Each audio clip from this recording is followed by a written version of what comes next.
Good evening बच्चों। Welcome to my YouTube channel reflect science.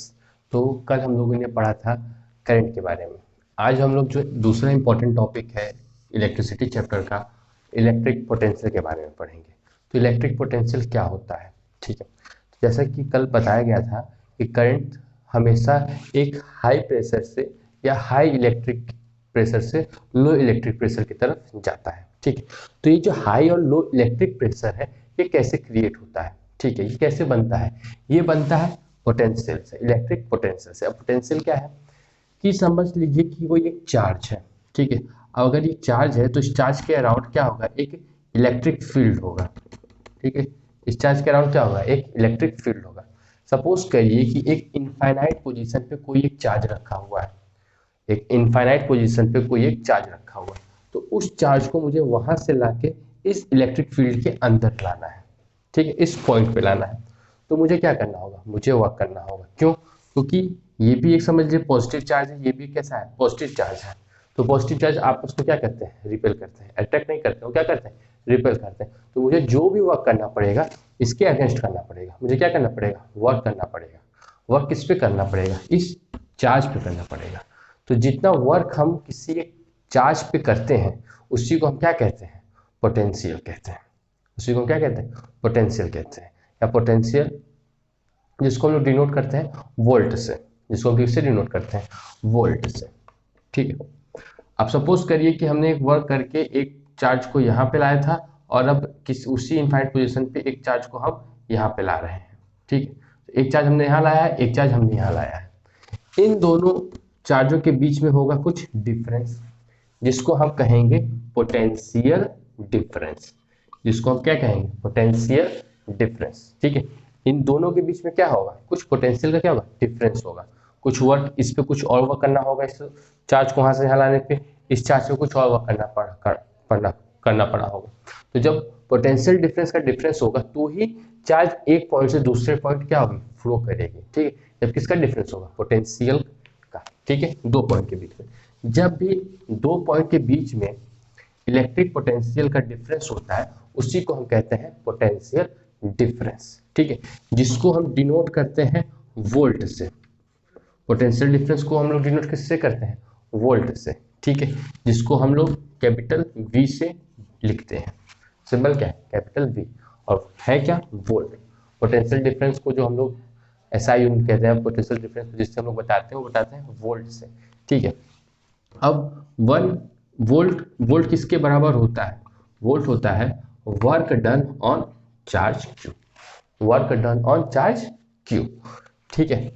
तो अगर मुझे डिफाइन करना हो कि डिफाइंड 1 वोल्ट, तो हम 1 वोल्ट को क्या कहेंगे कि अगर हमको 1 जूल का वर्क करना पड़ा है, क्या करना पड़ा है, 1 जूल का वर्क करना पड़ा है किसी एक चार्ज को इनफाइनाइट पोजीशन से, कॉलम से करते हैं, किसी एक चार्ज को इनफाइनाइट पोजीशन से लाके किसी एक पर्टिकुलर पॉइंट पे रखने का, तो मैं कहूंगा कि उसका जो पोटेंशियल है, इलेक्ट्रिक पोटेंशियल है, वो 1 वोल्ट का है।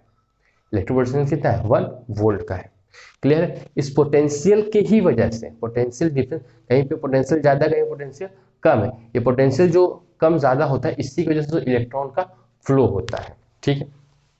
तो, तो वोल्ट हुआ क्या, जूल पर कूलम, जूल पर कूलम, जिसको मैं कह सकता हूं वोल्ट, जिसको मैं क्या कह सकता हूं, वोल्ट कह सकता हूं, ठीक है। अगर एसआई यूनिट पूछेगा पोटेंशियल डिफरेंस का, तो SI unit of potential difference is volt also, and you can say joule पर कूलम ऑल्सो, ठीक है। जूल यहाँ पे वर्क को डिनोट कर रहा है और कूलम चार्ज को डिनोट कर रहा है। तो पोटेंशियल डिफरेंस समझ में आया कि जो हमें वर्क करना होता है किसी एक चार्ज पे, जो हमें वर्क करना होता है किसी एक चार्ज पे, उसको इनफाइनाइट पोजीशन से किसी एक पर्टिकुलर पॉइंट पे लाने के लिए, वही उस पॉइंट पे क्या कहलाता है, उस पॉइंट का इलेक्ट्रिक पोटेंशियल कहलाता है। या उस चार्ज का उस पॉइंट पे, उस चार्ज का उस पॉइंट पे इलेक्ट्रिक पोटेंशियल कहलाता है। क्लियर है? जितना हमें क्या करना पड़ता है, वर्क करना पड़ता है। आई होप आपको ये पोटेंशियल डिफरेंस समझ में आया होगा, ठीक। अब जो नेक्स्ट इंपॉर्टेंट पॉइंट है इस चैप्टर का वो है ओम्स लॉ। वो क्या है, वो है ओम्स लॉ। ओम्स लॉ हमसे ये कहता है कि किसी दो पॉइंट के बीच का जो पोटेंशियल डिफरेंस होगा, किसी दो पॉइंट के बीच में जो जो पोटेंशियल डिफरेंस होगा वो डायरेक्टली प्रोपोर्शनल होगा उसके करंट के।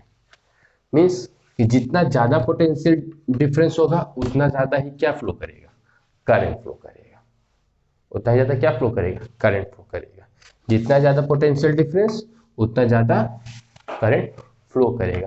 भाई जितना ज़्यादा पोटेंशियल डिफरेंस होगा उतना ज़्यादा ही तो मैं वर्क करूँगा एक चार्ज के ऊपर ले जाने के लिए, तो ही मेरा जितना ज़्यादा पोटेंशियल डिफरेंस होगा उतना ही मेरा क्या होगा, करंट होगा। अब मुझे इस प्रोपोर्शनैलिटी कांस्टेंट को हटाना है, तो जब मैं इसको हटाऊंगा तो इसके प्लेस में मैं कांस्टेंट लिखूंगा आर। क्या रखूंगा, आर। इस आर को हम कहते हैं रेजिस्टेंस, इस आर को हम कहते हैं रेजिस्टेंस, और आई को हम कहते हैं current,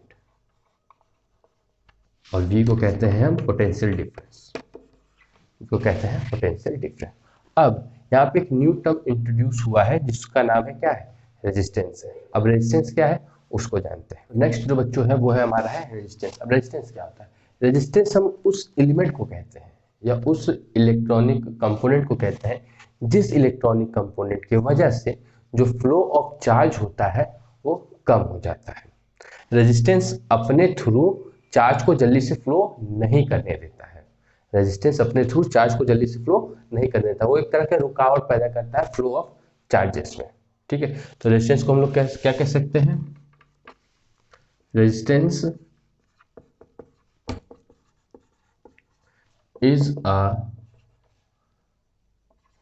electric component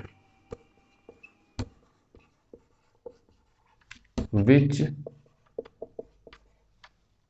produce hindrance to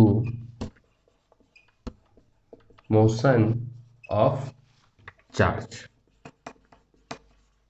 resistance क्या करता है, वो हिंड्रेंस प्रोड्यूस करता है, रुकावट प्रोड्यूस करता है फ्लो ऑफ चार्ज में।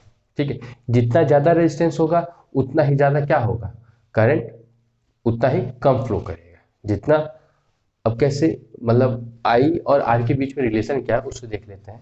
ये आपने देखा, ठीक है, पिछले में हमने एक फॉर्मूला पढ़ा था जो कि फॉर्मूला था V is equal to I R. ठीक है, पिछले हमने जो फॉर्मूला पढ़ा था वो पढ़ा था V is equal to I are.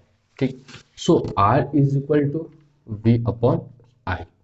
तो रेजिस्टेंस और करंट के बीच में कैसा रिलेशन है, रेजिस्टेंस और करंट के बीच में इनवर्स रिलेशन है कि जितना ज्यादा आपका रेजिस्टेंस होगा उतना ही कम आपका क्या फ्लो करेगा, करंट फ्लो करेगा। जितना ज्यादा मैं हिंड्रेंस प्रोड्यूस करूंगा उतना ही फ्लो ऑफ चार्ज क्या हो जाएगा, कम हो जाएगा, और जितना ही फ्लो ऑफ चार्ज कम हो जाएगा उतना ही करंट का जो करंट होगा वो क्या हो जाएगा, कम हो जाएगा। तो जितना ज्यादा रेजिस्टेंस उतना कम करंट, और जितना ज्यादा करंट उतना ही कम क्या है, रुकावट है। जब ज्यादा कम रुकावट है तो जो फ्लो ऑफ चार्ज होगा वो क्या होगा, बहुत तेज होगा। जब ज्यादा रुकावट है तो फ्लो ऑफ चार्ज क्या हो जाएगा, कम हो जाएगा। तो ये आई और मतलब रेजिस्टेंस और करंट के बीच में ये हमारा रिलेशन होता है। ठीक है, अब नेक्स्ट कि रेजिस्टेंस की एसआई यूनिट क्या होती है। ठीक है, रेजिस्टेंस की बच्चों एसआई यूनिट होती है ओम। ठीक है, जिसका सिंबल होता है कुछ इस तरह से। तो SI unit of resistance is ohm. Okay, so what is 1 ohm. 1 ohm मैं कह सकता हूं कि अगर दो पॉइंट के बीच में अगर पोटेंशियल डिफरेंस 1 वोल्ट का है और उसमें 1 एम्पियर ऑफ करंट फ्लो कर रहा है, तो मैं कहूंगा कि उस सर्किट के में जो रेजिस्टेंस है वो 1 ओम का है।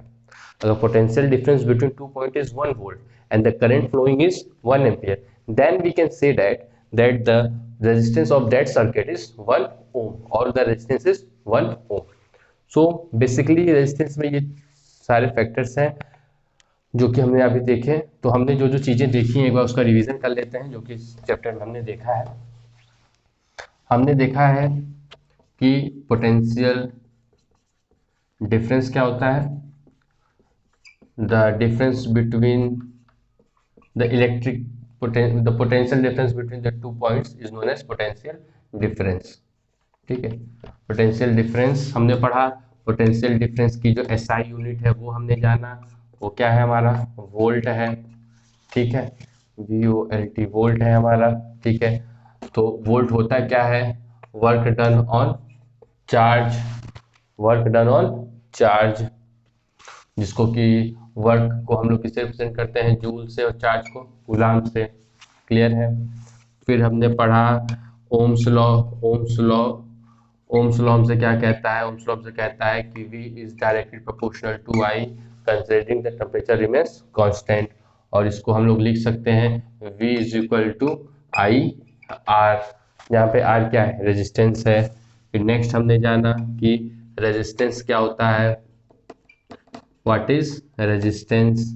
ठीक है, रेजिस्टेंस की SI यूनिट हमने जानी, SI unit of resistance is Om.